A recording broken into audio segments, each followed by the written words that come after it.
You feel invisible sometimes at work, in your family, online, everyone busy, everyone looking past you, nobody asks how you are, really ask. But someone sees you, always.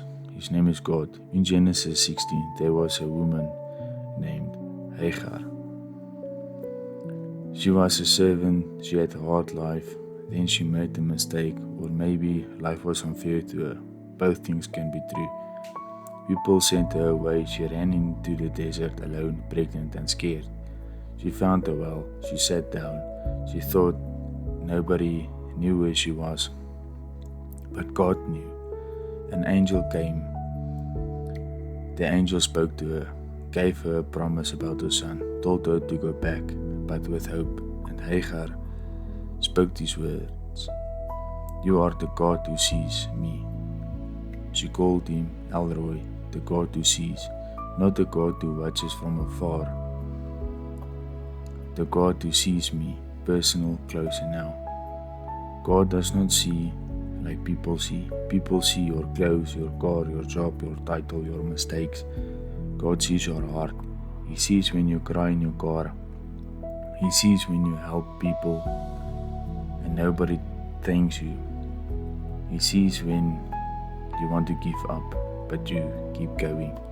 He sees your private battles, the ones you tell no one. In 1 Samuel 16, God tells Samuel, "People look at the outside, I look at the heart." David was a small boy. His father forgot to call him, but God saw David. You might be small, the forgotten one, the one not invited, but God sees you. God sees you in your pain. Psalm 56 says God collects your tears in a bottle. He writes them in his book.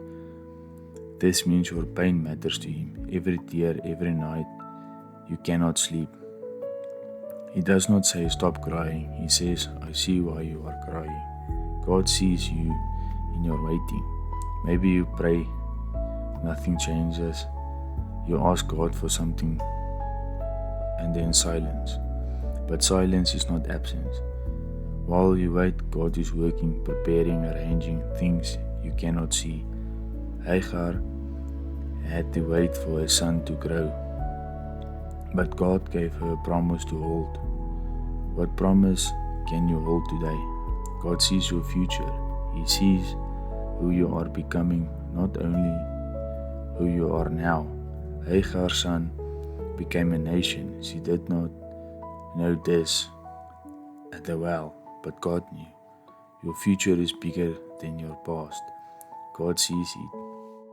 Let me speak to you directly now. You post online, no likes, no comments. You work hard, no promotion, no thank you. You love your family, they do not notice. You serve at church, people pass by you. This hurts. It is okay to say it hurts.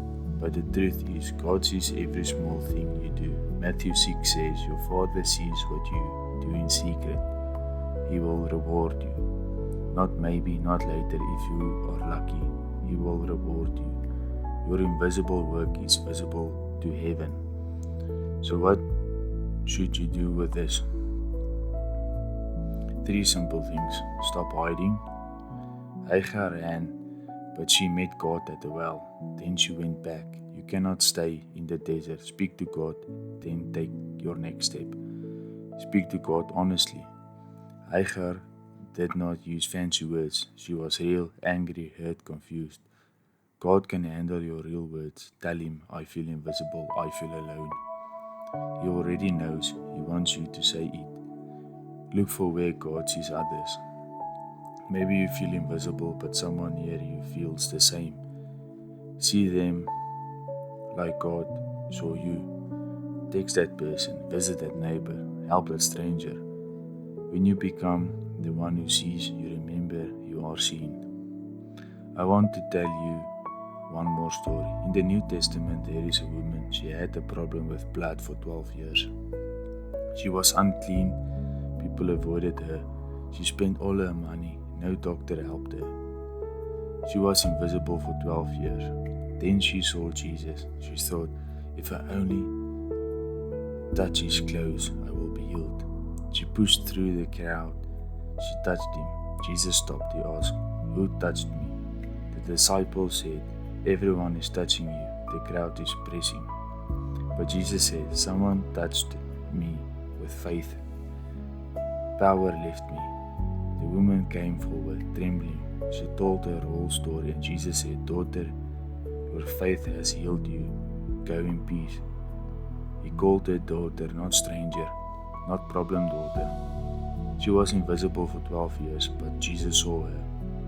He stopped for her. He spoke to her. He will stop for you too. Let us pray together. Father, thank you that you see us, every one of us, right now. You see our pain, our waiting, our small efforts. You see who we are becoming. Help us to see you too, and help us to see others. We are not invisible, we are yours. In Jesus' name.